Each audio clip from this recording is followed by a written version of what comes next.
Hi guys, কেমন আছো তোমরা সবাই? তো রকেট এখন অনেকটাই ভালো আছে। কালকে আমি ওকে নিয়ে ডক্টরের কাছে গিয়েছিলাম, কারণ ডক্টর আসতে পারেননি, বাড়িতে ওনার অনেক পেশেন্ট ছিল। তো ডক্টর বললেন যে আপনি নিয়ে আসবেন। তো আমি দেরি না করে রকেটকে নিয়ে ডক্টরের কাছে চলে গেলাম। আর বাইরে বেরোনোর কথা শুনলেই তো বাবু খুব আনন্দ পায়, কিন্তু বুঝতে পারিনি যে ওকে আমি গাড়িতে তুলবো, কারণ গাড়িতে উঠলেই ওর বমিটিংয়ের ভাব আছে। তো অ্যাজ ইউজুয়াল ও গাড়িতে উঠে বমিটিং তো করলোই, কারণ ওর আর ওর বোনের একটুখানি বমিটিংয়ের ধাত আছে।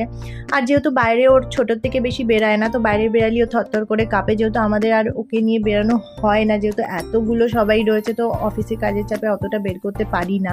ও এতটাই ভয় পাচ্ছিল যে টেবিলের উপর থরথর করে কাঁপছিল। তারপর ওকে মাদল পরিয়ে দেওয়া হলো যাতে ভয়তে বাইটিং না করে। তারপর ডক্টর ওকে যত্ন সহকারে ড্রেসিং করে দিলেন আর কিছু মেডিসিন লিখে দিলেন, কারণ ওর এতটাই গর্ত হয়ে গেছিলো। তো ডক্টর বললেন এইসব মেডিসিনগুলোর দ্বারা ওইটা হিল হয়ে যাবে, তো টেনশনের কোনো ব্যাপার না। তো ফাইনালি রকেটের ট্রিটমেন্ট কমপ্লিট হলো। আজকে ভিডিও যদি দেখতে ভালো লাগে তাহলে চ্যানেলটা সাবস্ক্রাইব করে দিও।